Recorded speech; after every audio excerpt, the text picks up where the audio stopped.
Under the flickering lights of a small-town auction barn, a lame horse limped into silence. No hand was raised to claim her, no bidder cared, until one man noticed something hidden beneath her worn saddle.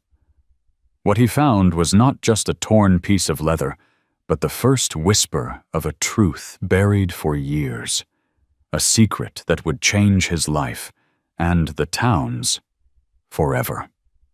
The heat in late August clung to the old barn like a stubborn shadow. Dust swirled in shafts of light pouring through cracks in the wooden planks, drifting down in slow spirals as if time itself had slowed. A ceiling fan groaned overhead, its lazy blades moving more air than cooling it.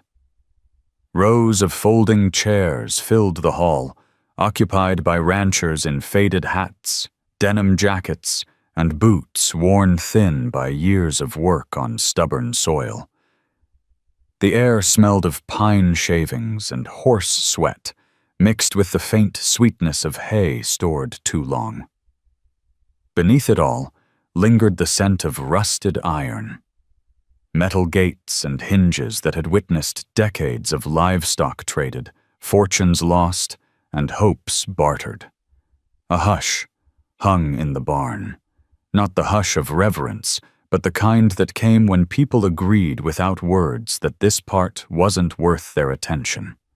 The auctioneer, Jack Miller, a man whose voice usually cracked like a whip through the crowd, stood with his clipboard pressed against his stomach. He cleared his throat, but didn't bother raising his voice this time. He didn't need to. Everyone could see the next horse brought in was no prize. She entered limping, her right front leg dragging just slightly, but enough to draw winces from a few sympathetic eyes. A dark bay mare, thin but not starved, her ribs hinting beneath the dull sheen of her coat. Across her forehead ran a blaze, narrow and white, like a flicker of lightning frozen into hair. Her ears twitched back and forth, restless, as she glanced at the crowd with eyes too calm for her condition. Eyes that spoke of something older than pain. The murmurs rose and died quickly. Some men leaned back, shaking their heads before Jack even opened his mouth. Others looked down at their boots, unwilling to meet the animal's gaze. "Lot number 27, Jack announced, voice low but steady. Dark bay mare. Not young, not sound, but still got some heart left. No one moved. The only sound was the shuffle of boots against the sawdust floor and the faint thud of the mare's uneven hooves. From the back row, a man lifted his head. Daniel Carter hadn't intended to come inside the barn. He had been standing in the doorway, letting the dim light frame the scene like a stage he wasn't ready to step onto. But something about the way the mare paused, as if reading the room, made him walk in farther than he meant to. Daniel was a man carved from loss. His hair had gone gray too early, his frame lean and wiry, the muscles of a man who had never stopped working even when the work stopped paying. A denim shirt tucked into worn, jeans, boots scuffed at the toes. His hat, sun-bleached and bent at the brim, once belonged to his father, and he wore it as though it kept him upright. The crowd knew him, of course. In towns like this, everyone knew everyone. They knew Daniel had taught English at the high school once upon a time. They knew his wife had passed 5 winters ago. They knew his daughter, Emily, had vanished one night without goodbye, leaving only silence in her wake. And they knew Daniel had never quite returned from that silence. Now he stood still as stone, watching the mare limp forward. Something flickered inside him. A spark, faint but undeniable. She reminded him of the way he walked into each morning, not gracefully, not quickly, but with a stubborn will that refused to yield. Jack tried again. Opening bid, $100. Anybody? His words fell flat in the dusty air. Silence. A woman in the corner shifted uncomfortably, brushing invisible crumbs from her skirt. Two men leaned close to murmur about fuel prices, as though the mayor didn't exist at all. Daniel felt his chest tighten. He told himself it was sympathy. Nothing more. But then the mare lifted her head, nostrils flaring, and for the briefest second her gaze locked with his. It was not pleading. It was not broken. It was something else. Something that asked if he still had enough courage left to see. His throat worked. Dry and tight. He thought of Emily. He thought of the summer afternoons when she'd ride bareback by the Yellowstone River, laughing so freely the world seemed lighter for it. He thought of her blue ribbon tied in her hair, whipping against her cheek as she urged her pony forward. And now, standing before him, a horse with a limp carried a blaze across her forehead like a fragile flame refusing to die. 50? Jack tried, lowering the bar. Still no hands. The mare blew a sharp breath, pawed once at the floor with her good leg, then stilled again, patient in her waiting. Daniel's hand twitched at his side. He clenched it into a fist, nails digging into his palm. He wasn't here to buy. He wasn't here for anything. But the silence pressed on him, heavier than the Montana summer, heavier than all the years he had spent in his empty house. He didn't raise his hand. Not yet. But he didn't look away either. Outside, the sky dimmed into bronze as the sun slipped lower, and the barn seemed to hold its breath. The mare shifted, and for the first time, Daniel stepped forward, boots crunching in the sawdust.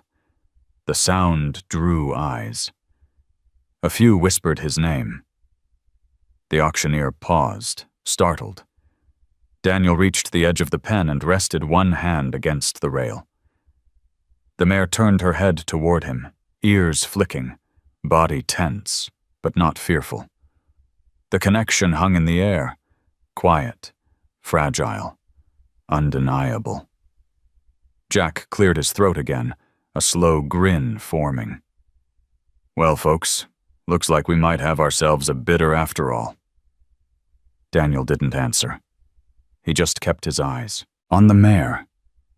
And for the first time in years, the silence didn't feel like a burden. It felt like the beginning of something he couldn't yet name. Daniel Carter didn't sleep that night. The sound of the ceiling fan creaking above his head mixed with the echoes of hooves from the auction barn. Every time he closed his eyes, the mare's gaze returned. Steady, calm, and unflinching, as though she had reached inside him and found the part he'd buried under years of silence. Morning light spilled through the thin curtains of his farmhouse, pale and gray like a reluctant promise. The house was quiet, the kind of quiet that had weight. It had been like that for years, ever since Emily's laughter had stopped bouncing off these walls, ever since Anna's voice, soft but certain, had faded into memory. What remained was an echo chamber of absence. The coffee pot hissed, filling the air with the bitter scent of ground beans, a smell Daniel both relied on and resented. It was the taste of routine, without purpose. The farmhouse bore its scars in plain sight. Picture frames collecting dust on shelves, a hallway lined with books she never finished, the porch swing that creaked in the wind, though no one sat there anymore. On the kitchen wall, a faded calendar still hung, frozen on the month Emily had disappeared, as if time had refused to turn the page. Daniel moved through the rooms with the heaviness of a man who had stopped expecting answers. He had taught poetry once, lines of Whitman and Frost, words that had promised students there was beauty in the world if they only knew where to look. Now he couldn't even bring himself to open the worn volumes stacked on his nightstand. Literature had been his lifeline. Now it felt like a language spoken in a land he no longer lived in. Outside, the fields stretched dry and brittle, stalks of grass swaying under a wind that carried dust more than freshness. This land had once been alive for him. He had taught Emily how to plant tomato vines along the fence, how to ride along the ridge at sunset, how to listen to the earth instead of forcing it. Now, he could hardly look at the ridge without feeling the hollowness inside his chest. Neighbors had learned not to ask questions. They nodded at him in the grocery store, tipped their hats, but never lingered. Everyone knew loss when they saw it, and everyone respected its boundaries. In small towns across Montana, privacy wasn't just valued, it was sacred, and grief was the kind of privacy no one dared intrude upon. But what haunted Daniel most wasn't the silence of others. It was his own silence. Nights when he sat at the kitchen table, staring at the empty chair across from him, wondering if he could have done something different.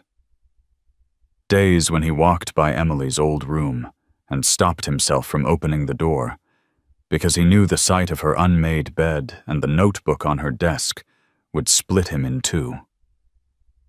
The mare's limp, the way she carried herself with patience instead of shame, mirrored his own gait through life. She had entered that auction ring with her head high, even as the world dismissed her. And in that dismissal, Daniel had seen himself. The teacher turned laborer, the father turned ghost of a man, the one who had been left behind. As he poured his coffee, the steam fogged his glasses, and for the first time in years, he felt something stir, a fragile thread of possibility. Not hope, not yet. Hope was too dangerous, but perhaps the sense that not everything was finished, that the story wasn't as closed as he had forced himself to believe. He sat at the table, mug in hand, staring out the window at the old barn on his property. It had stood empty for too long, home only to pigeons and dust. He wondered what it would mean to bring the mare there, to give her shelter, to give himself the burden of care again. The thought frightened him as much as it steadied him. Responsibility was a sharp blade. Once you picked it up, you could never hold it lightly. The radio in the corner buzzed with morning news. Grain prices were rising, gas costs were unpredictable, and insurance companies were advertising affordable life insurance for families, as if loss could be softened by paperwork. He turned it off. None of it mattered here, not when the house itself felt like it was waiting for something to break the stillness. Daniel leaned back in his chair and closed his eyes. He could still hear the faint shuffle of hooves in sawdust, the pause before the mare's eyes met his, the way she didn't beg, didn't flinch. She had simply stood there, asking without words if he was ready to carry a truth he had avoided for too long. The cup trembled in his hands. He set it down and pressed his palms flat against the table, grounding himself. For years, he had thought survival meant not feeling anything at all. But last night had shown him otherwise. Survival was recognizing when something still stirred inside you, even if it hurt. By late afternoon, Daniel found himself driving past the auction barn again. He told himself it was habit, a coincidence, but he knew better. The lot was nearly empty, most of the animals already taken away in trailers. Dust rose in pale clouds as trucks pulled out one by one. He slowed his pickup, scanning the yard, and there she was. The mare, standing tied to a post, her head lowered, but her body steady. No one had claimed her.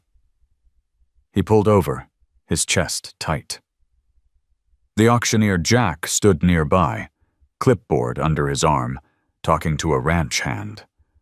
When he saw Daniel, his expression shifted. "Back again, Carter?" Jack asked, walking closer. "Didn't peg you for second thoughts."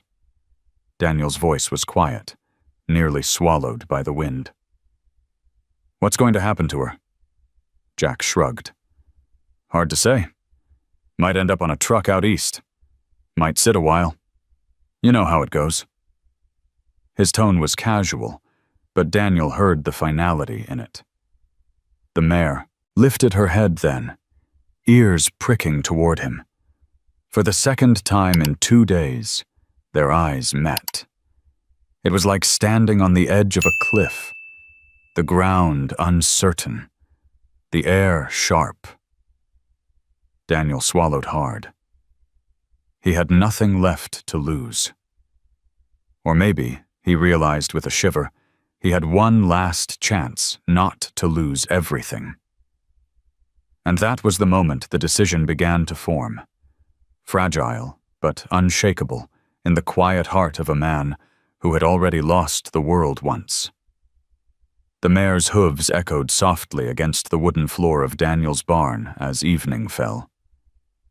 He had finally signed the papers with Jack Miller, though the transaction felt less like a purchase and more like a surrender to something larger than himself.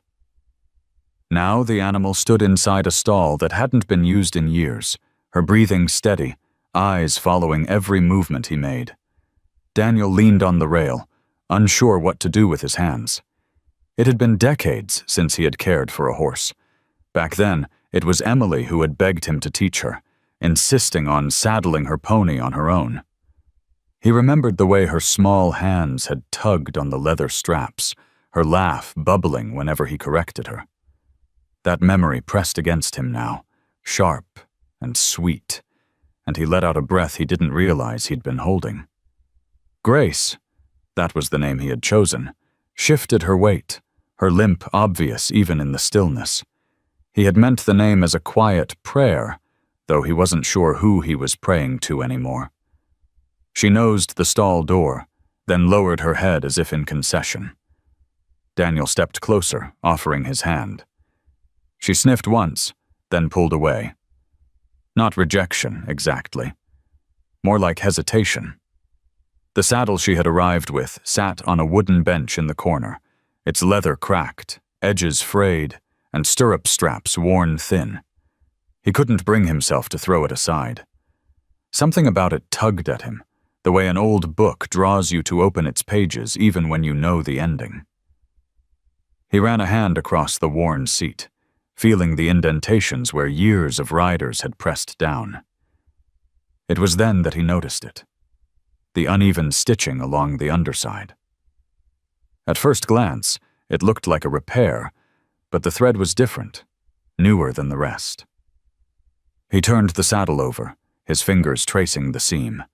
With a slow tug, he pried it open, and something shifted inside. A small cloth pouch, no bigger than his palm, tumbled into his hand. His breath caught. The pouch was tied with faded ribbon, blue once, now almost gray. His chest tightened as recognition hit him like a sudden gust of wind. He had seen this ribbon before, tied around Emily's hair on the morning of her last school recital. She had worn it proudly, the bow slipping sideways as she rushed to hug him before running off stage. His knees weakened. He sat down hard on the wooden bench, the pouch trembling in his hands. For a long moment, he didn't open it. The air around him seemed to hum, alive with the sound of Grace, shifting in her stall, as though she too knew what was inside. When he finally loosened the ribbon, a small notebook slipped out. Its cover was scuffed, corners bent, pages yellowed by time. Written across the front in handwriting he knew as intimately as his own was a single word: Emily. The barn seemed to fade away.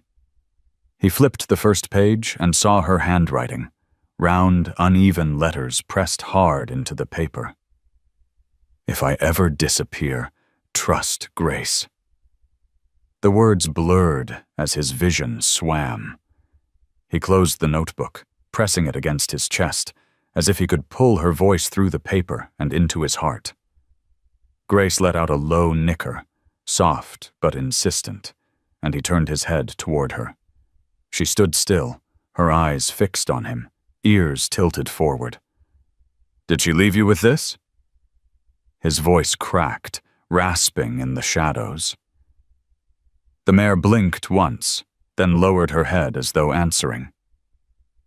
He pressed his palms against his face, the notebook warm in his hands.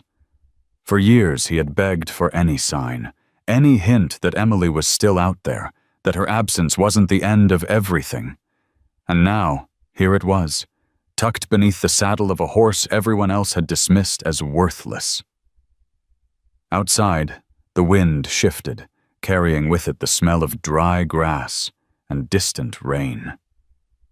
Daniel rose, his legs unsteady, but his resolve beginning to take root.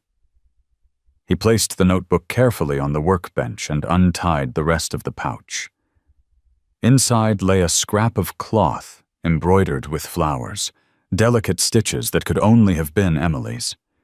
He remembered the summer she had sat on the porch, teaching herself to embroider because, as she had declared, poetry needs pictures too. A sound escaped his throat, half laugh, half sob. He leaned against the wall, gripping the pouch like it might vanish if he let go. Grace shifted again, stamping her good leg once, and Daniel crossed the stall to her. This time, when he held out his hand, she didn't pull back. Instead, she leaned forward, pressing her soft muzzle against his palm. The touch was light, fleeting, but it was enough to anchor him. "I don't know what you carried for her," he whispered, "but you carried it here. To me." Her ears flicked, and for the first time he felt something beyond grief. Something fragile, something like the first crack of light under a locked door. He stayed with her until the barn grew dark, oil lamp casting golden halos on the walls.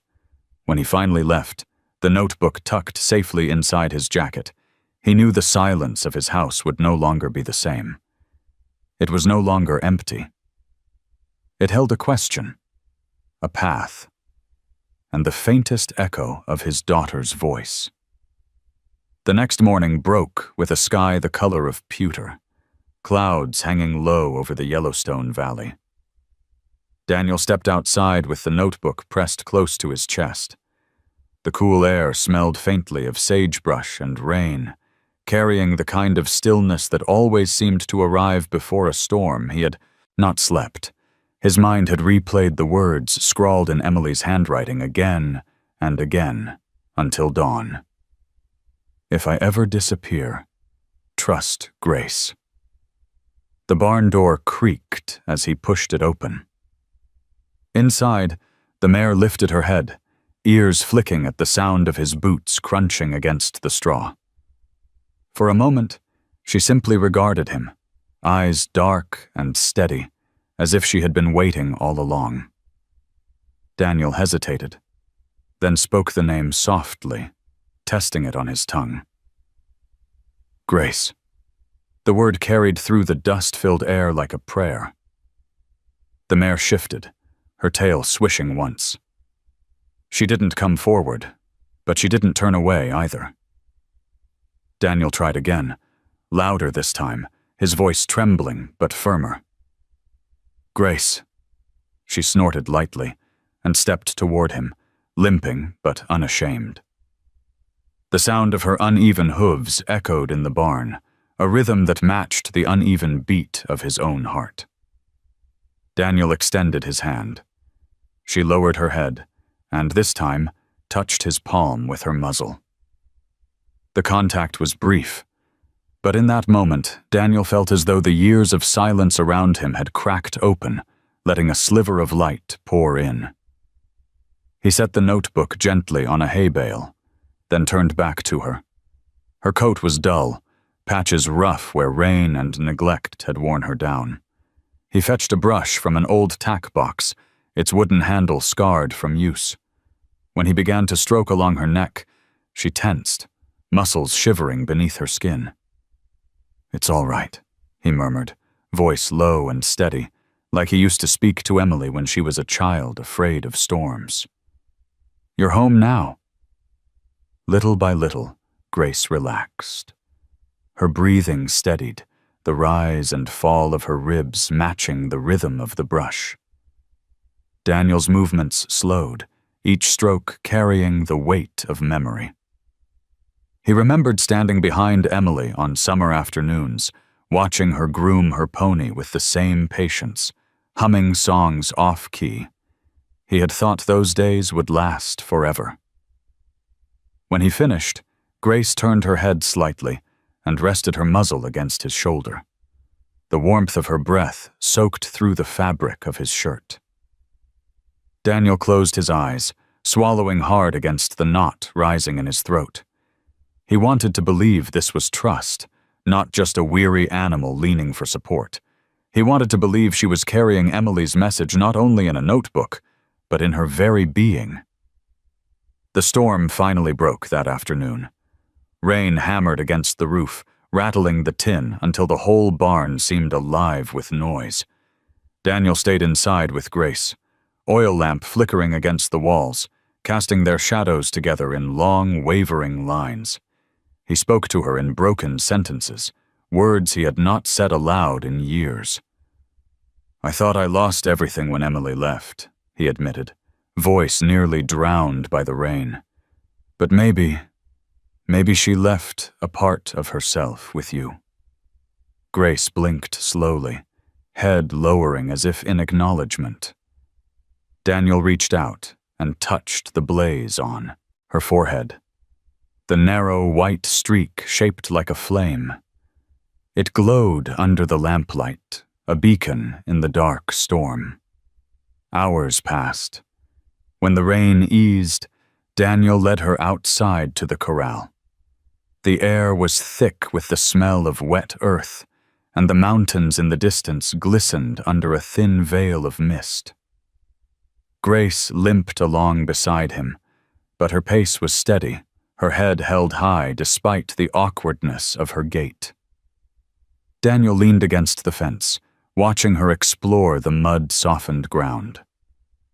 For the first time in years, he felt something stir within him, an urge not to retreat, but to move forward. Not for himself, for her, for Emily, for whatever truth waited on the other side of this fragile connection. When evening fell, he returned her to the stall, spreading fresh hay beneath her. She settled with a sigh, lowering herself into the straw. Daniel lingered, the notebook heavy in his jacket pocket. He wanted to read more, to know what else Emily had left him, but he also knew some truths could not be rushed. "Grace," he whispered again before leaving. The mare lifted her head, eyes glinting in the dim light. For the first time in years, Daniel felt the weight of his name spoken back to him, not in words, but in the trust of an animal who had every reason to turn away. As he closed the barn door behind him, the valley lay quiet under a sky washed clean by rain. Daniel breathed deeply, the scent of sage sharp and alive. He knew the road ahead would be long, uncertain, but he also knew this: he was no longer walking it alone. The morning sun crept over the Bridger Mountains, spilling gold across the valley. Mist curled low in the hollows, dissolving slowly as light warmed the fields. Daniel stood by the corral fence with the notebook in his hands, the faded ribbon tucked carefully between the pages. Grace grazed nearby, head low, tail swishing against the last of the mosquitoes. Her limp was still there, sharp and obvious, yet she moved with a dignity that made Daniel's throat tighten every time he watched her. He had promised himself he wouldn't open the notebook again too soon. The first words had been enough to keep him awake for nights, but promises like that dissolve under the weight of loneliness. The stillness of his farmhouse was too heavy, too thick with ghosts, and so he carried the notebook outside, to the place where the air smelled of dew and pine. Sitting on the fence rail, Daniel untied the ribbon once more.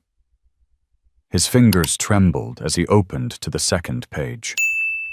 Emily's handwriting leapt at him, round and certain in some lines, shaky in others, as though she had written them in haste.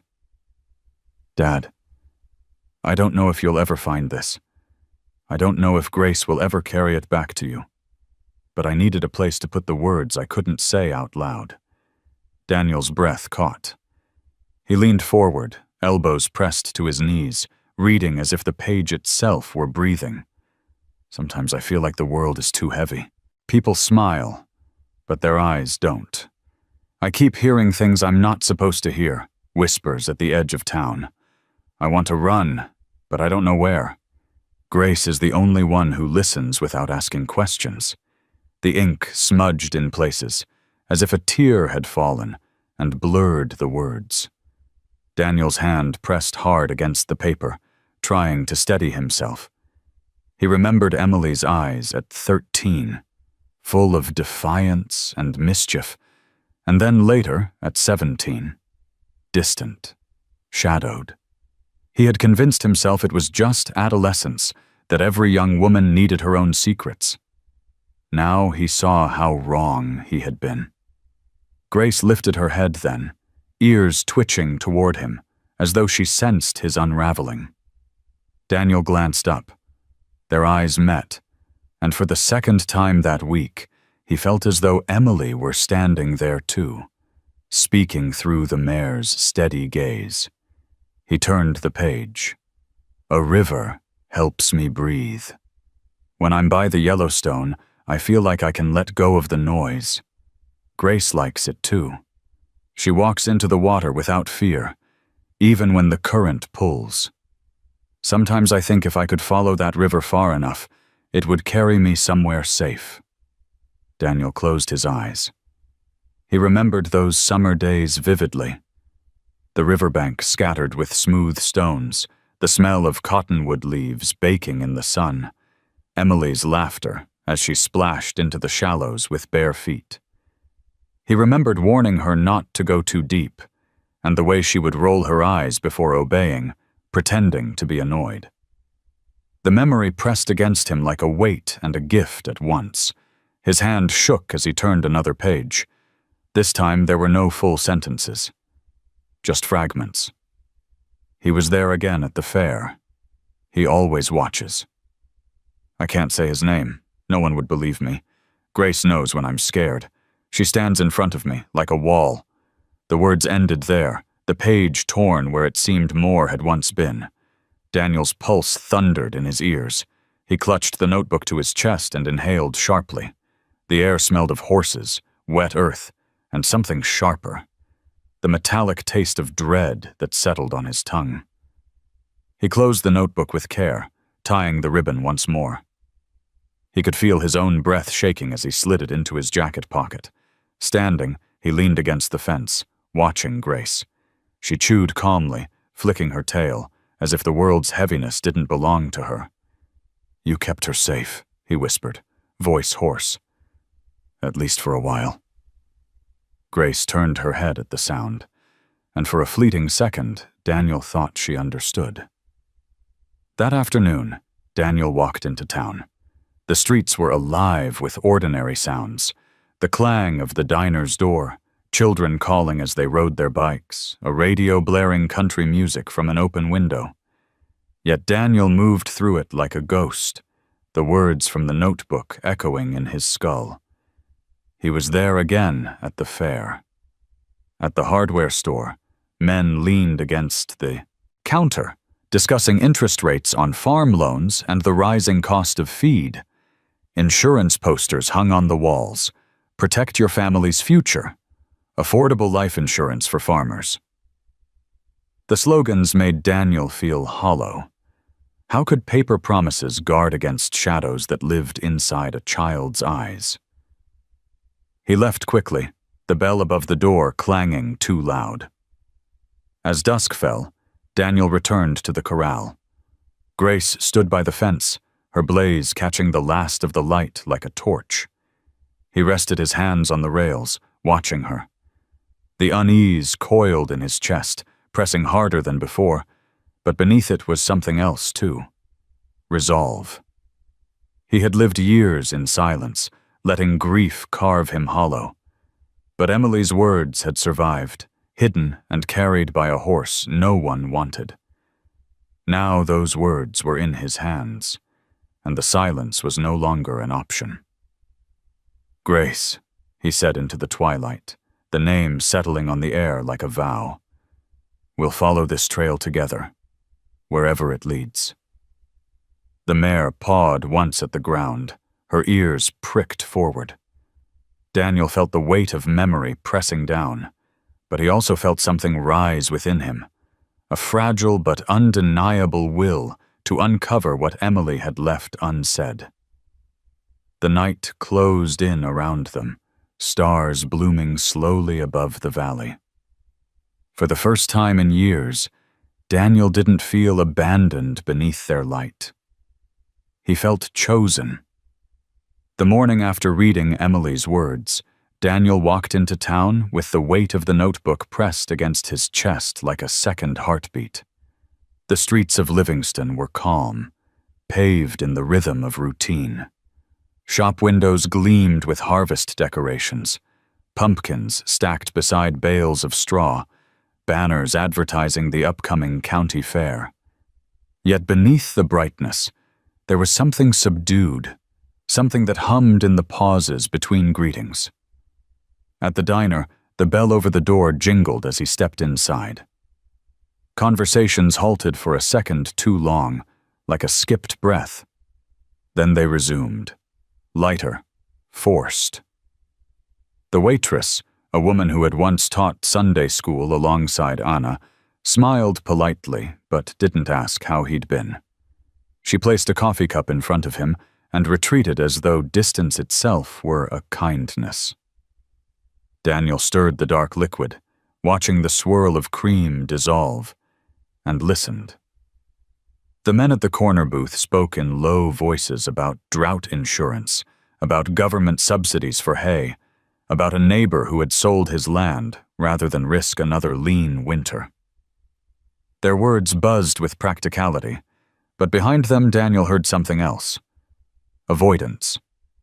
He knew the sound of people steering away from what truly haunted them. When the bell rang again, Sarah Collins entered. She carried her vet's bag slung over one shoulder, her braid damp from morning rain. Spotting Daniel, she offered a nod, hesitant but genuine, then ordered to go. Before leaving, she paused at his booth. "How's the mare?" she asked. Hesitated. He hadn't spoken Emily's name aloud to anyone in years. He didn't now, but he felt the weight of her letters pressing against him. "She's steady," he managed. Sarah's eyes softened. She always had a calmness to her, even when she was younger. She almost said more, then caught herself. "If you need medicine for the limp, come by the clinic." Her words lingered after she left, a subtle reminder that Grace's history wasn't a secret to everyone. Daniel finished his coffee in silence, the notebook burning against his chest like a hidden flame. As he walked back through town, he noticed things he hadn't before. The way two ranch hands stopped talking when he passed, how the clerk at the feed store avoided his eyes.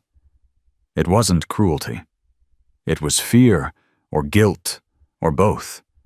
And suddenly, Emily's words in the notebook, "I can't say his name, no one would believe me," felt stitched into the fabric of the town itself. That afternoon, Daniel visited the library, a building with stone steps worn smooth by decades of boots. Inside, dust floated in the sunlight like drifting pollen. The librarian, an elderly man who had once been Daniel's student, looked up with surprise. "It's been a while, Mr. Carter." Daniel nodded, his gaze drawn to the bulletin board near the entrance. flyers layered one over another.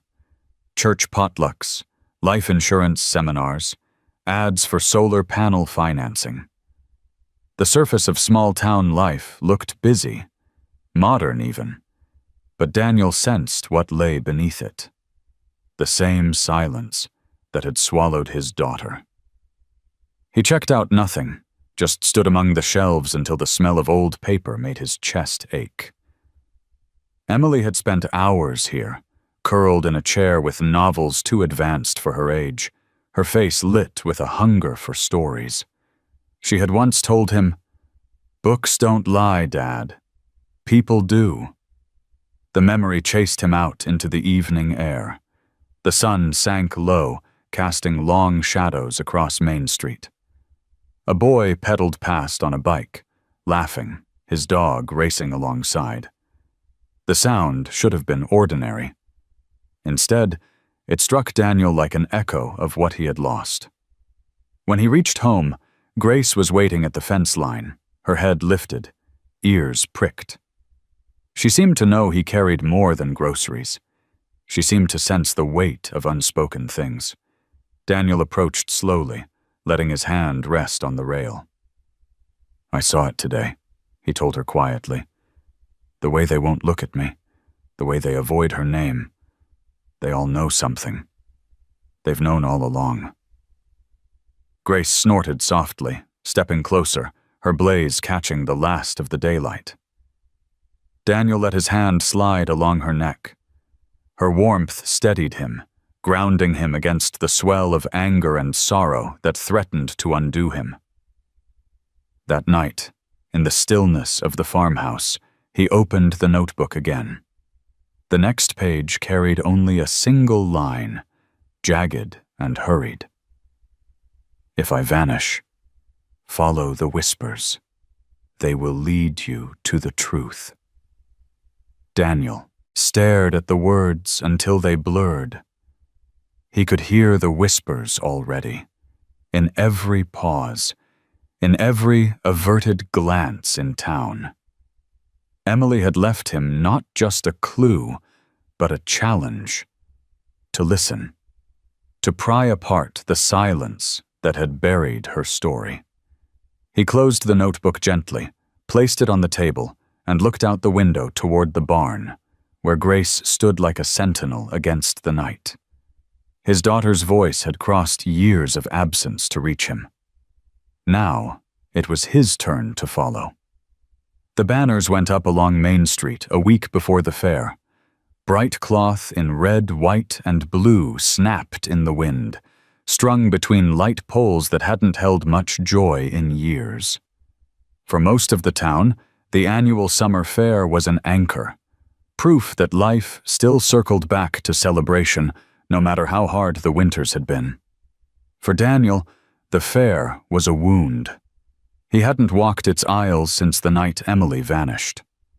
On Saturday evening, he parked his truck at the edge of the dusty lot and sat for a long moment with the engine ticking in the cooling air.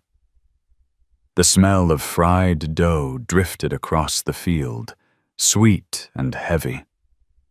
Children's voices carried, laughter rising above the country music blaring from loudspeakers. He could have driven away. He almost did.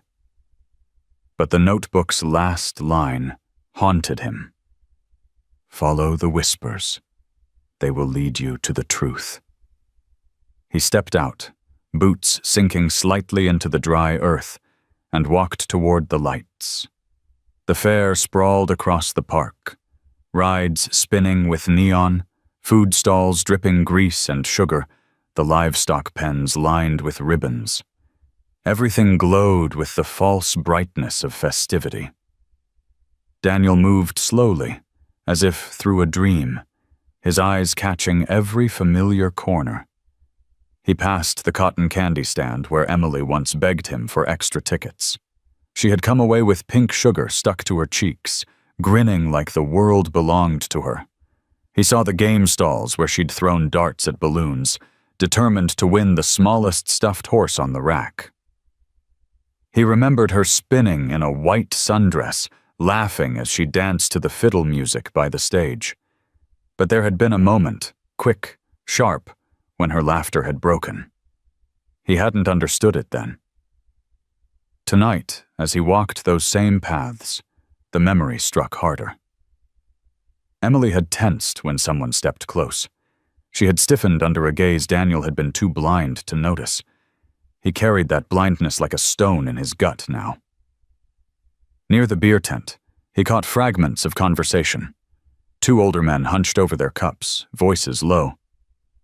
Thought she left with friends. Never came back, though, did she? Best not stir it up. They fell silent when they noticed him, their eyes sliding away. Daniel kept walking, but the words burned. Whispers, just as Emily had written. At the livestock ring, young riders paraded their horses. Parents cheered from the bleachers, cameras flashing. Daniel leaned against the rail, the smell of sawdust and manure thick in the air. A chestnut gelding circled past, his rider steady in the saddle. For a moment, Daniel imagined Emily among them again, her braid bouncing against her shoulders, her focus fierce. He had been proud that night, proud and blind. The fair swelled with noise, announcers calling winners, guitars twanging from the stage, generators humming beneath the lights. Yet in Daniel's mind, the night was split by silence. He remembered standing near the Ferris wheel years ago, watching the cars rise against the starlit sky. Emily had slipped away then. He had assumed she was with friends, safe in the familiar fold of the town. By the time he realized otherwise, the music had ended, and the whispers had begun. He walked toward the back of the grounds, where shadows gathered along the tree line. The crowd thinned here, the noise softened. His boots crunched over gravel, and the cool scent of pine replaced the haze of fried food. He stopped by the fence, gripping the wood until his knuckles whitened. This was where he'd last seen her. He could see it, as if it were happening again. The glow of carnival lights flickering against her face. The way she had glanced over her shoulder, uneasy, before disappearing into the darkness beyond the trees. Daniel had told himself for years that it was normal teenage restlessness. Tonight, with her words in his pocket, he knew better. The air pressed heavy around him, filled with ghosts of laughter and fear. He let out a breath that sounded like a broken prayer. "I'm here, Emily," he whispered. "I'm finally listening." Behind him, the fair roared on. People cheered, music flared, coins clinked against game boards. But Daniel stayed at the edge of the shadows, listening to the silence between the sounds, listening for the whispers his daughter had told him to follow. When he returned home that night, the fair's lights still burned behind his eyes. Grace lifted her head as he entered the barn, her breath warm in the cool air. Daniel leaned against her stall, pressing his forehead to the wood. "She tried to tell me," he murmured, "and I wasn't listening." Grace shifted closer, her muzzle brushing his arm. He turned, resting his hand against her blaze. The mare's steady gaze held him as firmly as the past. Somewhere in those pages, somewhere in the town's silence, Emily's truth waited. And now, at last, he was ready to walk into it. The storm broke just before dawn. Rain drummed against the farmhouse roof, sliding in rivulets down the windows and filling the air with the sharp scent of wet earth. Daniel sat at the kitchen table, staring at the notebook that lay open before him. The words on the page, Emily's fragments of fear, her warnings wrapped in silence, blurred in the dim light. His coffee had gone cold, but he hadn't touched it. He was waiting without realizing he was waiting. A knock at the door startled him. It was soft at first, then firmer. He rose slowly, every movement weighted by suspicion. Few people ever came by. When he opened the door, Michael Harris stood there, rain dripping from his hat, his face drawn in lines of unease. "Can I come in?" Michael asked.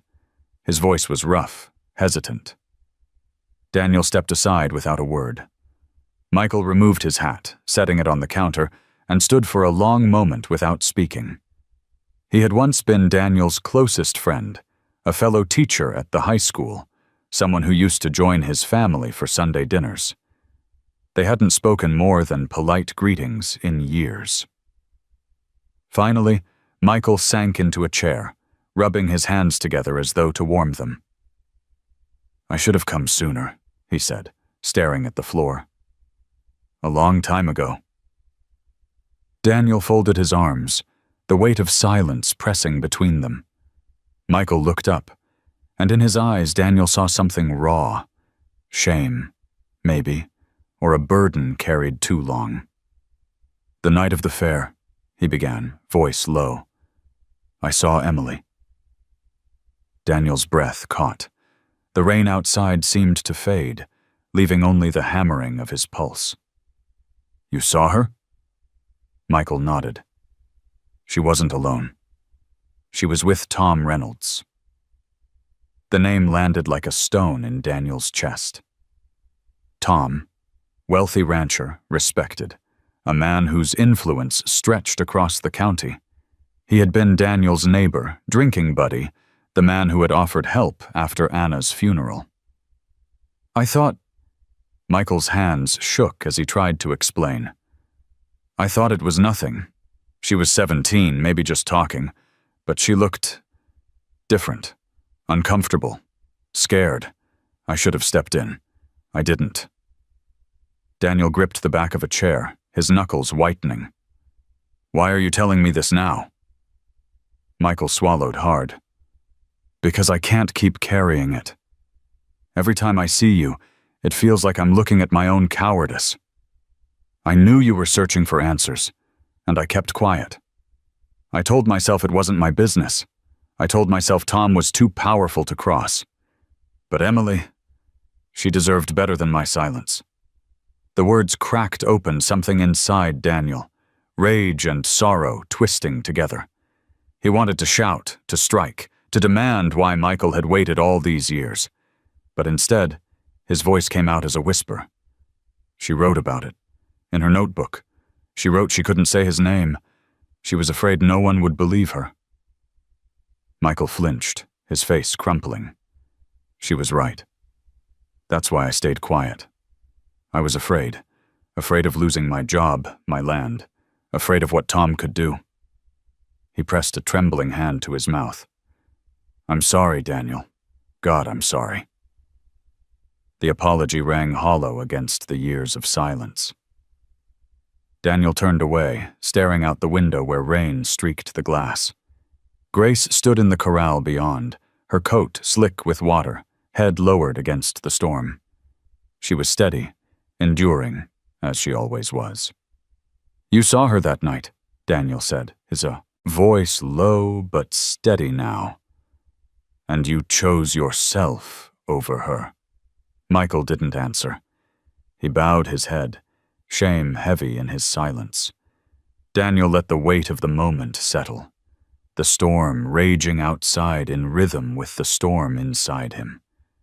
He thought of Emily's words, "Follow the whispers." Michael's confession was no longer just a whisper. It was a voice, cracked with regret, pointing him toward the truth he had been too afraid to face.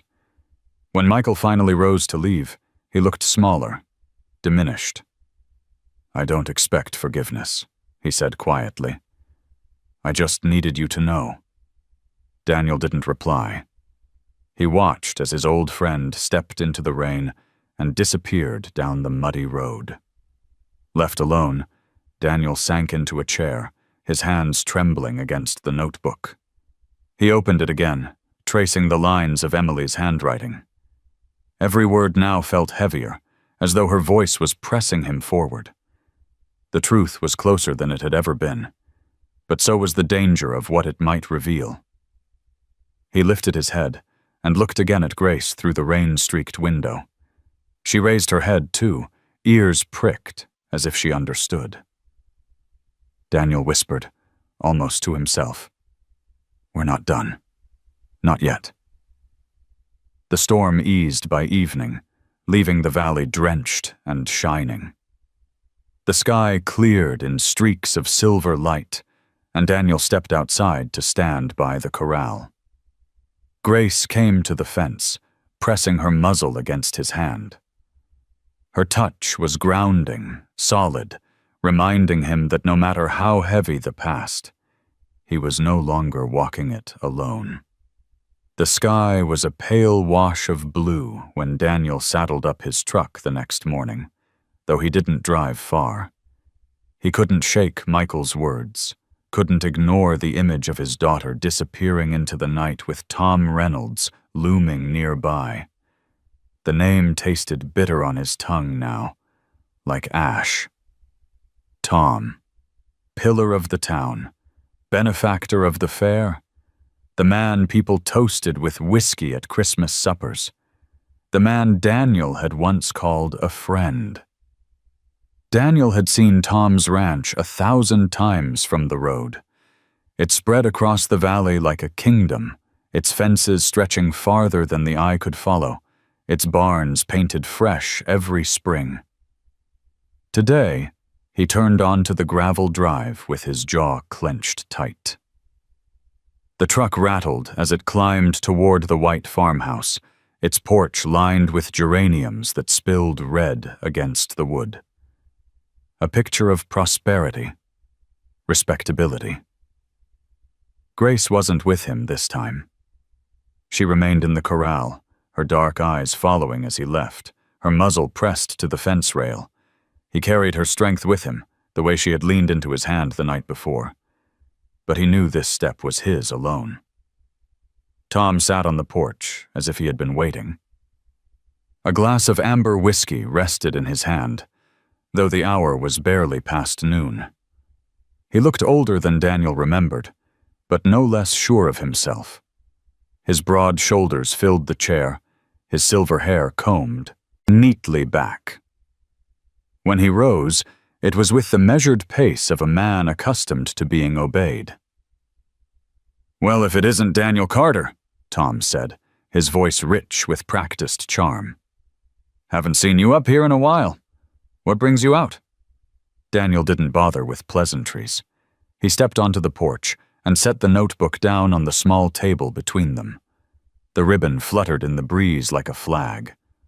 Tom's eyes flicked to it, then back to Daniel. His smile didn't falter, but a shadow passed through his gaze. "You know what this is?" Daniel asked quietly. Tom took a slow sip of whiskey. "Looks like a child's diary. Something you've been holding on to?" Daniel leaned forward, his voice low, steady. "It's Emily's. And in it, she wrote about you." The silence that followed stretched tight, broken only by the chirp of crickets hidden in the grass. Tom set his glass down with deliberate care. His expression hardened, though the corners of his mouth still curved in that practiced half-smile. "Careful, Daniel," he said. "You toss words like that around in a town like ours, and they'll land heavier than you expect." Daniel's fists tightened at his sides. She was afraid no one would believe her. She was right. You made sure of that. Tom straightened, the weight of his presence filling the porch. "I've given this town more than anyone else.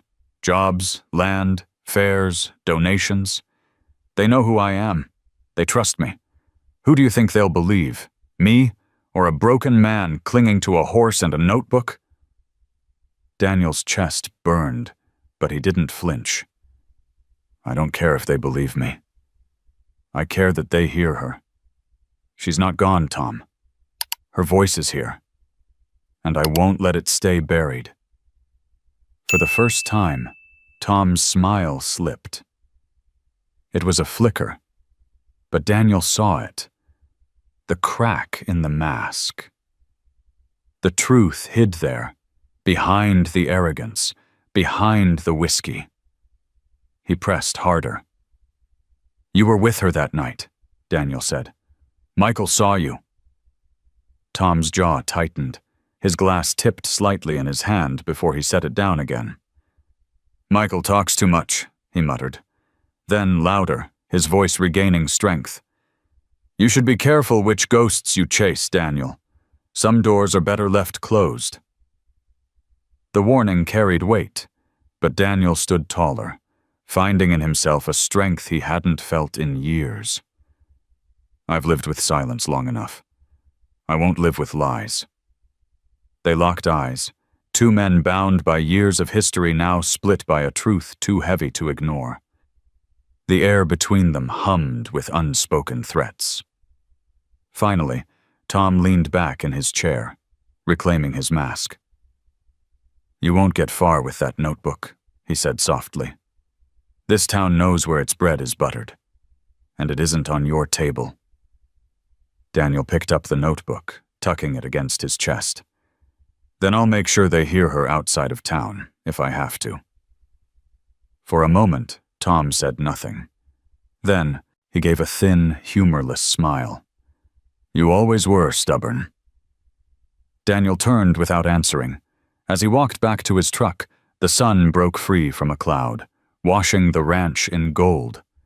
But to Daniel, it felt cold, like light shining on something rotten.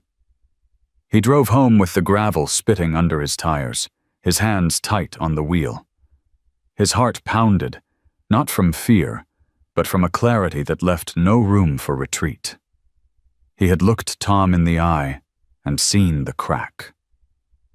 He had pressed his daughter's voice into the air, and for the first time, he had seen the mask slip. When he reached his farm, Grace was waiting at the fence again. She lifted her head as his truck rolled in, ears pricked, as if asking what he had found. Daniel climbed out, walked straight to her, and pressed his forehead to hers. "He knows," Daniel whispered. "And he's afraid of the truth." Grace breathed out, a warm rush against his cheek. Daniel felt it like a vow. The silence was ending. The evening after Daniel faced Tom Reynolds, the valley lay under a heavy quiet. The sun slipped down behind the mountains, staining the horizon in bands of crimson and violet, while shadows stretched long over the dry fields. Daniel's truck sat parked by the barn, engine silent, dust still clinging to its frame from the long road back. He hadn't spoken a word since returning. Words felt like brittle things after the confrontation, too fragile to hold the weight of what he had seen in Tom's eyes. Instead, he walked straight to the barn. Grace lifted her head from the hay as he pushed the door open. The oil lamp flickered in his hand, throwing a trembling circle of light across the wooden walls. The mare's ears pricked forward, her eyes catching the glow. She shifted her weight, her limp showing as she stepped closer, a soft wicker escaping her throat. Daniel set the lamp on the shelf and leaned against the stall rail, exhaustion heavy in his bones. "I saw him," he said quietly. His voice sounded raw, as if scraped by gravel. "And I saw the truth hiding behind his smile." Grace lowered her head, pressing her muzzle against the wood between them. Daniel reached out, resting his hand against her blaze, the familiar streak of white warm beneath his palm. The contact steadied him. The anger that had burned in him all day softened into something else.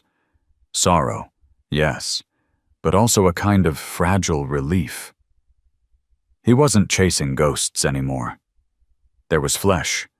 There was guilt. There was something Tom wanted buried. He slid the stall door open and stepped inside.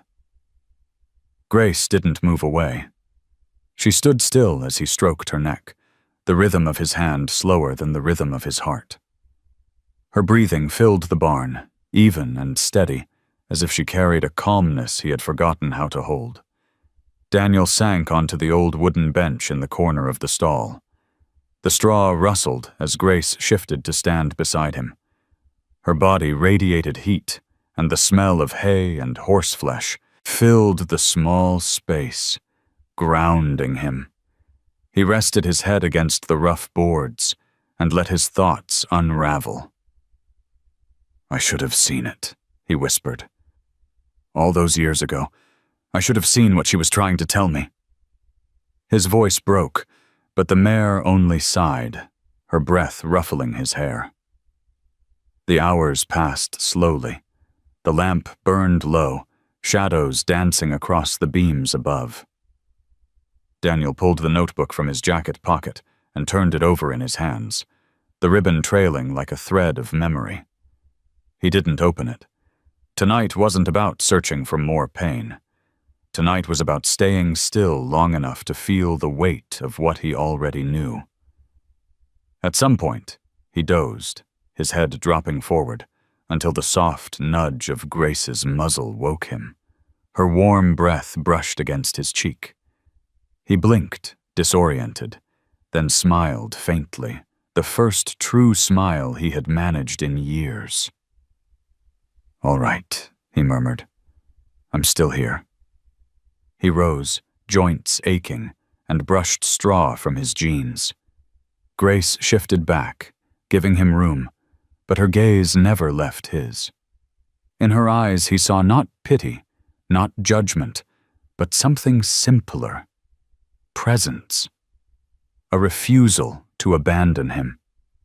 Before leaving the stall, Daniel placed a hand on her shoulder, feeling the rise and fall of her breath.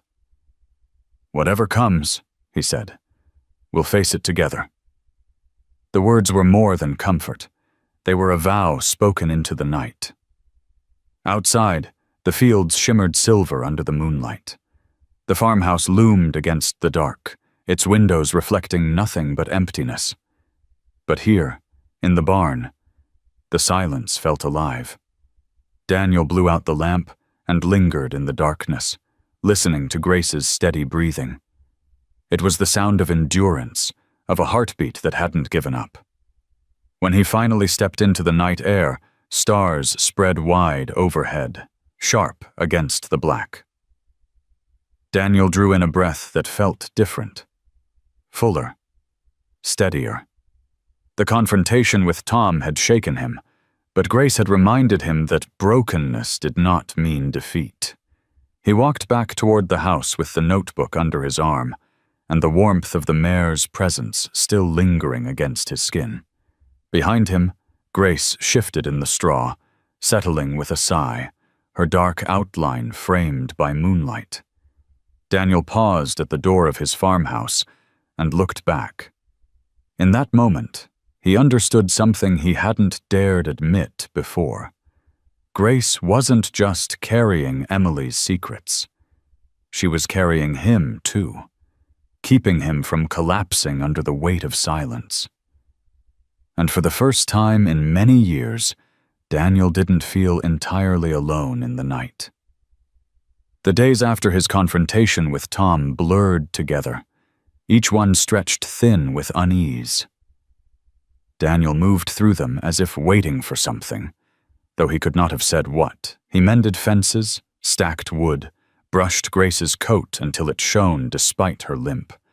But none of it dulled the feeling that the air around him had changed. It was as though a storm still brewed, not in the sky, but in the silence that followed him everywhere. One evening, the sun fell behind the ridge, and the house grew dim. Daniel lit a single lamp in the kitchen, its yellow glow soft against the walls. The notebook lay on the table, closed, though its weight filled the room like another presence. Grace shifted in the barn outside, her hooves crunching softly in the straw.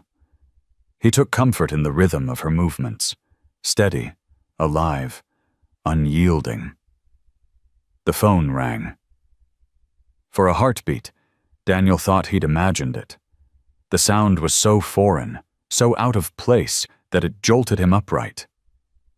The old rotary phone on the counter had gathered dust for years. No one called him. Not anymore. When the ring came again, sharp and insistent, it sent a tremor through him. His hand hovered above the receiver, afraid of what voice might wait. Finally, he lifted it. "Hello?" His voice cracked, hoarse with disuse. There was silence on the line. Not the emptiness of a broken call, but the kind of silence that trembles with someone holding their breath. Then, softly, a single word. "Dad." The world stilled. Daniel's knees buckled, and he gripped the edge of the counter to keep from falling. The voice was older, steadier, but unmistakable. "Emily." He pressed the receiver tighter against his ear, afraid it would vanish. "Emily?" The word broke from him like a prayer, like a wound opening. "I didn't know if I should call," she whispered. Her breath hitched on the line. "I didn't know if you'd even want to hear me." Daniel closed his eyes, the kitchen spinning. "I've wanted nothing else," he said. His voice was a rough whisper, raw with years of silence.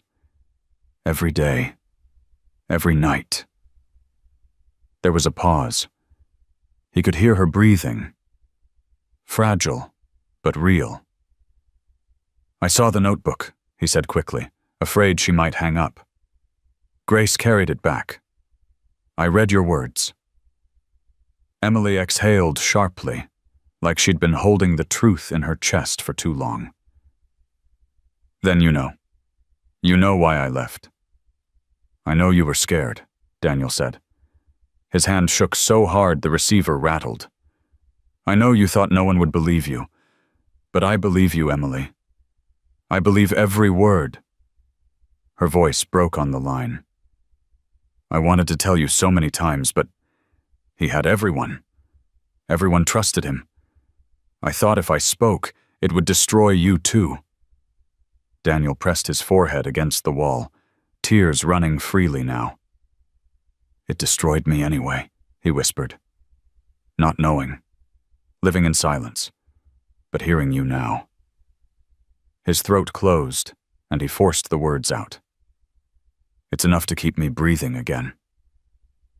The line hummed softly, the sound of distance bridged by a fragile thread. Emily spoke again, her tone steadying. "Grace kept me safe, Dad. More times than you know.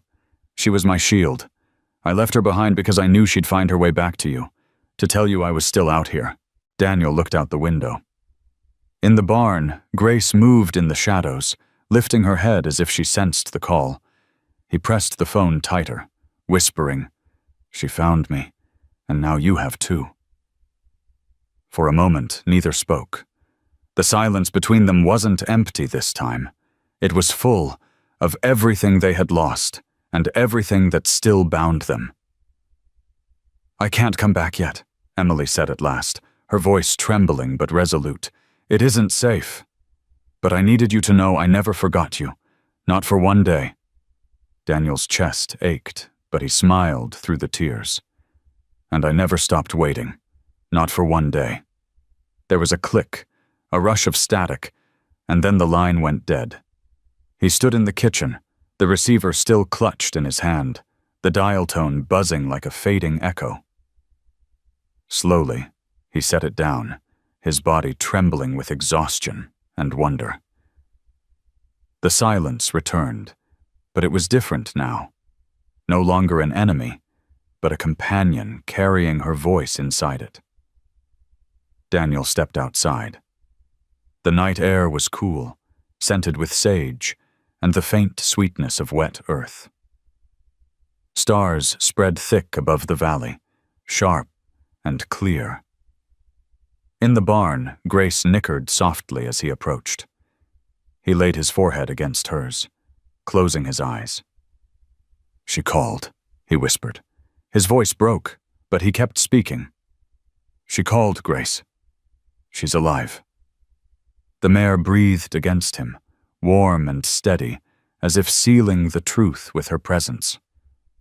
Daniel stood there a long time, tears drying on his cheeks, listening to the night and the heartbeat of the horse beside him. For the first time in years, hope didn't feel like a betrayal. It felt like a promise.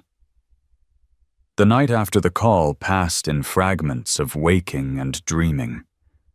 Daniel lay on his bed, staring at the ceiling while the old fan groaned above him. Every time he closed his eyes, he heard her voice again. Not the memory of her childhood laughter or the echo of her teenage defiance, but the sound that had filled his ear just hours ago. Low, trembling, undeniably real. Dad. That single word had undone years of silence. When dawn finally bled across the horizon, it felt different.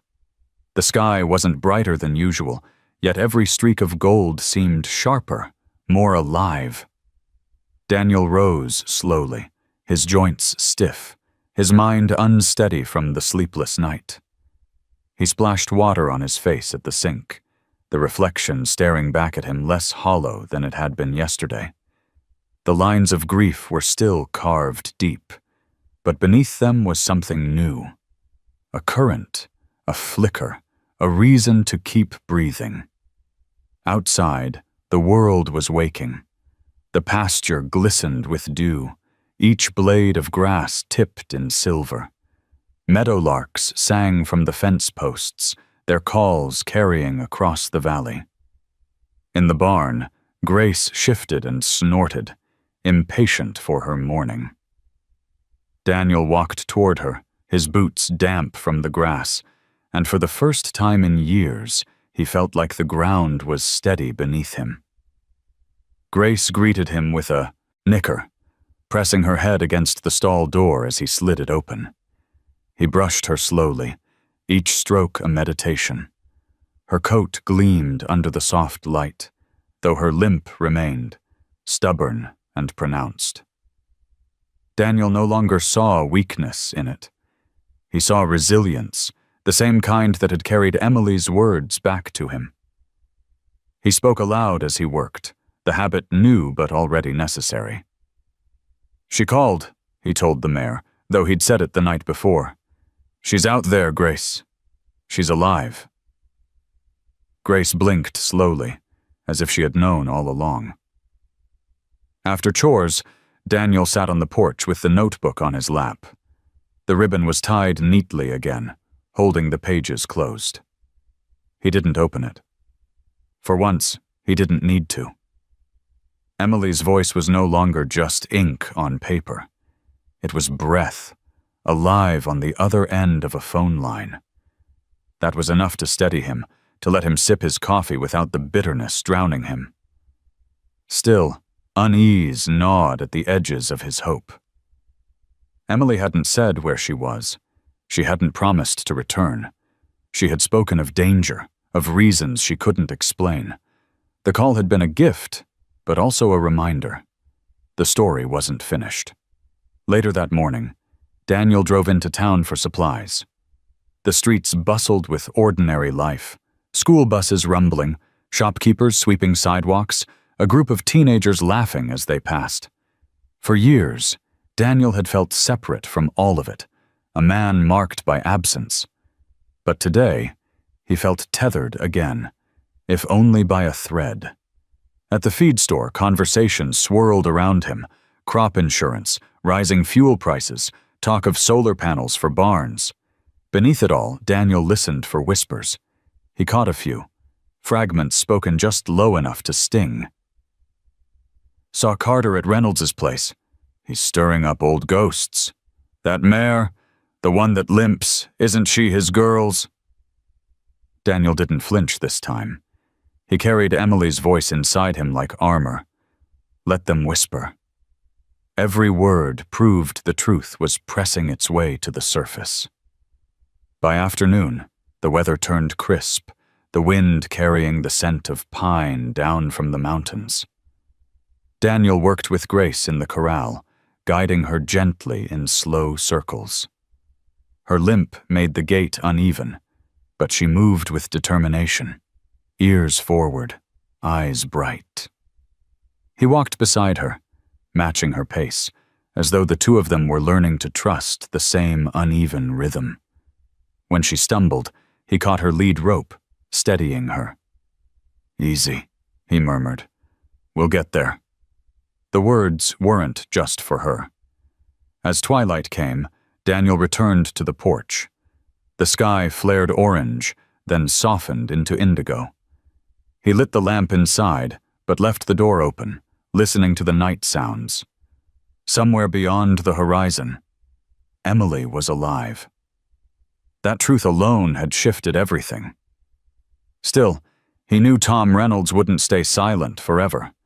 The crack he had seen in Tom's mask was real, and men like Tom didn't tolerate cracks. Something was coming. Daniel felt it in the tightening of the town's glances, in the careful pauses of conversation. But tonight, as the stars brightened one by one, he let himself rest. Grace stood in the barn, steady and patient. The notebook lay closed on the table, ribbon tied like a promise. And Daniel, for the first time in years, leaned back in his chair and let himself breathe. The dawn had been fragile, yes, but it was dawn nonetheless. The morning after that fragile dawn, the wind carried a clean edge off the mountains, the kind that made the flags on Main Street snap like small, brave hearts. Daniel drove into town for nails and salt blocks, but mostly to test the air. He wanted to know if the silence he'd lived under was still the same shape. It wasn't. Not quite. At the diner, the bell over the door gave its usual bright jingle, and this time the conversations didn't stall so completely. The waitress set down coffee before he asked, and touched the rim of the cup with one careful finger. "On the house," she said, not looking long but not looking away either. The coffee tasted different, too, a little sweeter, as if someone had finally remembered the sugar. Ads flickered from the small TV over the counter, home insurance bundles, auto insurance discounts, a smiling agent promising protection like a warm roof. But for once, Daniel felt protected by something real, the way a few people chose to meet his eyes. On the corkboard by the register, new flyers overlapped old ones, yard sales, a church potluck schedule, a clinic offering low-cost legal consultations with an attorney driving in from Bozeman. He noticed a smaller sheet, tucked half-hidden behind a notice about mortgage rates, a helpline number for anyone who needs to talk. The paper edges fluttered when the door opened, as if the town itself were trying to speak. He carried a sack of feed to the truck and nearly bumped into Sarah Collins. She had hay chaff in her braid and mud up the back of her boots, the uniform of a vet with more barn calls than hours in a day. "I've got joint support and a mild anti-inflammatory that won't mask pain," she said without preamble. "If you want to keep her moving without pushing her too hard." "I do," he said. It was the easiest yes he'd given in years. Sarah glanced toward the road out to the Reynolds place, a quick cutting look that held and then vanished. "Town feels different today," she murmured, "like someone opened a window." "Or rattled one," Daniel said. Back at the farm, he found Michael Harris hammering a loose board on the west fence. No phone call, no asking permission, just a tool belt and an apology he had already given. Michael's swing with the hammer was steady, and in the pauses he left the kind of quiet that asked nothing in return. When they broke for water, he kept his eyes on the horizon. "I can talk to people," Michael said. "Not rumors. The truth. Small circles first." "You sure?" Daniel asked. "No," Michael said, mouth twisting. "But I'm done being silent." They didn't shake on it. Some vows are truer without ceremony. They returned to work, the thud of nails and the rasp of breath knitting the fence and the afternoon together. The shift showed up elsewhere in small ways. A bag of alfalfa left at the barn door with no note, a pie on the porch under a tea towel with blue violets, a text from a former student Daniel hadn't seen in a decade. "Thinking of you, Mr. Carter. If you need anything, I've got a truck and a free weekend." Even the feed store receipt had a handwritten line at the bottom. "Tell the mayor she's got fans." The town had begun to turn its face, not boldly, not loudly, but like a field of sunflowers seeking the light because they no longer could bear the shade. Grace felt it too. In the corral, her ears angled toward the road more often, then softened when Daniel came into view. They worked on a loose circle that wasn't quite a circle. 20 steps at the walk, a pause, then 20 more. When she faltered, he matched her, not urging past the limit, just standing still until her breath lengthened. Trust grew there, invisible, but measurable, like the way a river deepens without changing its song. He spoke to her less, touched her more, letting his hand rest under her jaw where the pulse thudded calm as a drum. "Looks good," Sarah said that evening, leaning on the fence rail. She had driven out after her clinic hours with a tub of supplements and a careful smile. Grace came close enough to fog Sarah's knuckles with warm breath. "She's putting weight where it counts. Keep the footing soft, mind the corners. And Daniel, call me if you notice heat." He nodded. "Thank you." "Don't thank me," Sarah said. "Thank whoever taught you patience." "Emily," he said, and the name didn't break him this time. It steadied him, like another post sunk deep. Word moved the way it always does in small places, along church pews, across bleachers at junior rodeos, in half-sentences between the produce and the dairy aisle. Daniel noticed the angle of people's bodies changing when he entered a room. Not closed off, not open either, more like braced, as if expecting a gust. The bank manager looked up from behind the counter and nodded, a human gesture from a man known mostly for interest tables and credit card offers. The librarian cleared a chair beside the west window without being asked, leaving a stack of westerns and a memoir about trail riding where Daniel would find them. The sheriff's deputy, passing the diner, tipped 2 fingers from the brim of his hat and kept walking. Nothing dramatic, nothing that would make the paper. But to a man who had lived under a dome of absence, it felt like weather breaking. Not every wind changed direction.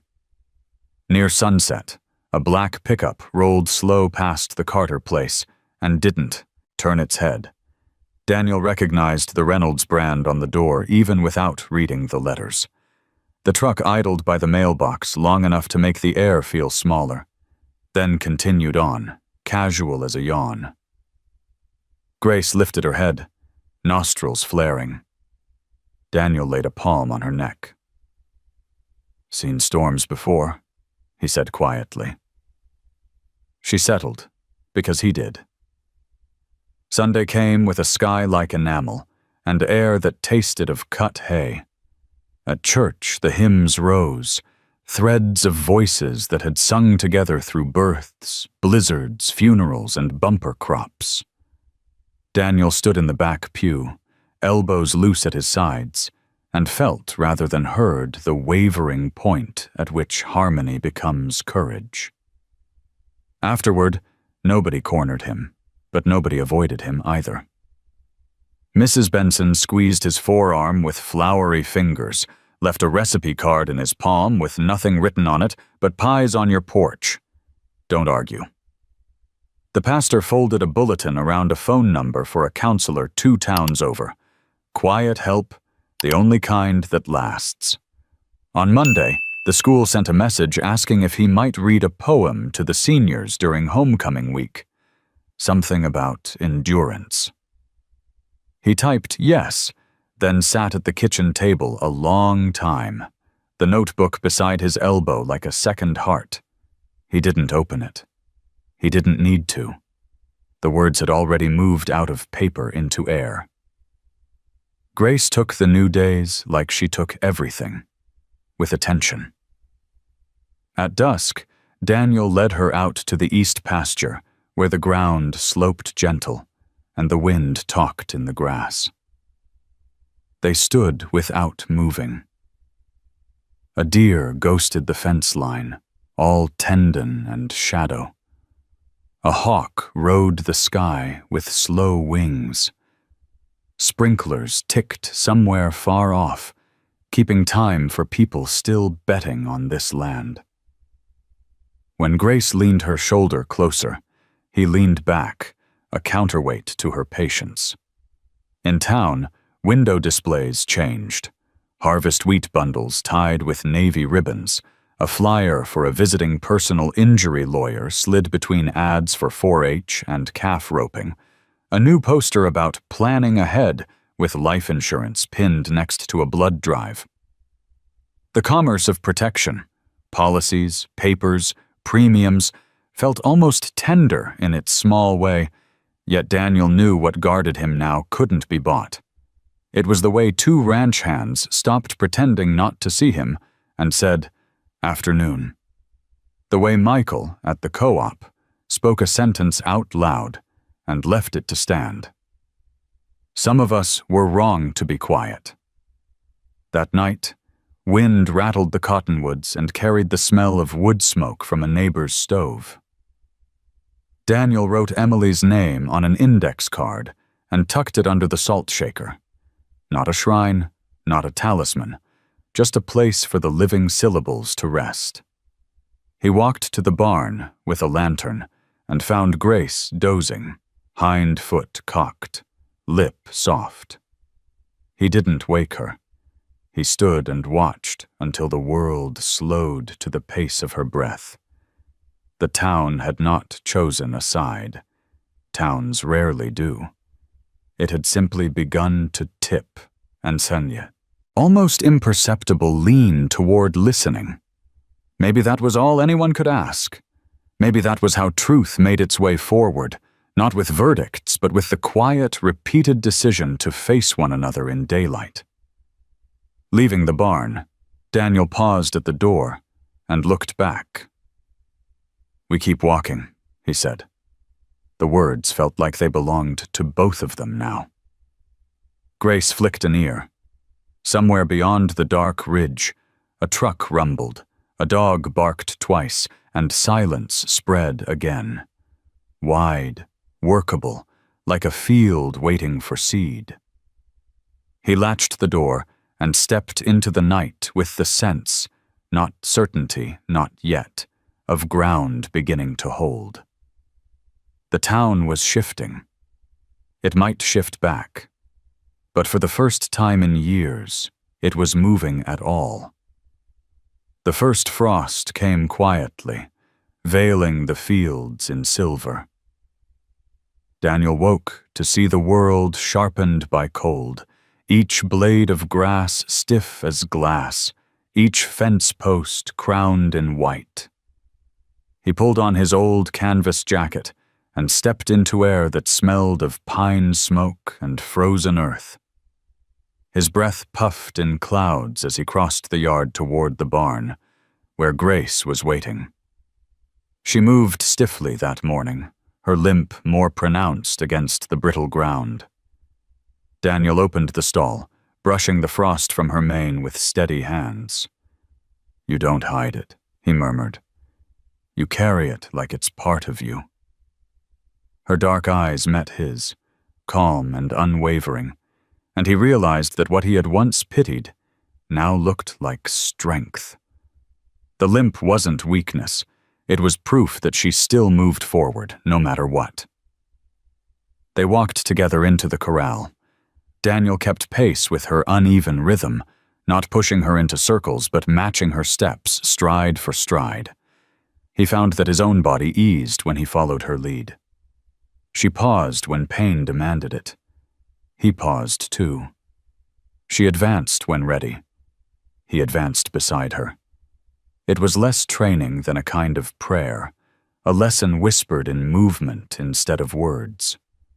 By midday, Sarah stopped by in her pickup. She carried supplements in a plain sack and a stethoscope slung around her neck. Watching Grace move, she nodded slowly. She's compensating well. Pain doesn't own her, Daniel. It's just part of her language. She looked at him, her voice softening. Maybe it's part of yours, too. Daniel didn't answer. But later, as he sat on the fence, he let the thought settle. All his years of silence, all his sorrow, they weren't things to be erased. They were his limp. And like Grace, he was still here, still breathing, still walking forward. That evening, Michael arrived with a thermos of coffee and a stiffness that wasn't from cold. "He's watching you," Michael said, meaning Tom Reynolds without naming him. "People talk. His men drove past my place twice this week. Slow, too slow." Daniel sipped the bitter coffee and nodded. "I figured as much. You don't seem worried." "I've already lost what mattered most," Daniel said simply. "He can't take it twice." Grace shifted closer to him then, brushing her shoulder against his arm. The gesture steadied him more than any shield could have. Word from town drifted in on the wind. A student at the high school had asked about Emily in class. A neighbor left a bag of apples by the gate. A pastor's sermon had lingered on the words, "The truth shall make you free," and half the congregation had looked Daniel's way. The silence of the town was cracking, and in the cracks, light was beginning to leak through. That night, Daniel led Grace to the old pasture where Emily had once ridden. The grass was short now, brittle under frost, but the memory of her laughter lingered in the air. He stood in the middle of the field, Grace at his side, and let himself imagine his daughter's voice rising over the hills. For the first time, it didn't hurt to imagine. It comforted him. As stars spread across the cold sky, he spoke aloud to the mare. "You were her protector when I failed to be, and now you're mine. Seems fitting, doesn't it?" Grace lowered her head, exhaling a plume of breath that glowed white in the starlight. Daniel placed his hand on her blaze, feeling the warmth beneath the frost. "We'll carry this together," he whispered. "Your limp, my silence. Neither of us walks straight, but we walk. That's enough." The frost bit at his fingers, but he didn't pull away. He stayed until the stars wheeled higher, until the ache in his chest settled into something steadier than pain. When he finally turned back toward the farmhouse, Grace followed, her limp steady, resolute. In the hush of the frozen night, Daniel understood the lesson his daughter had left him through this horse.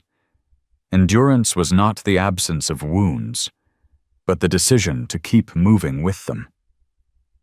And in that understanding, he felt the first trace of peace.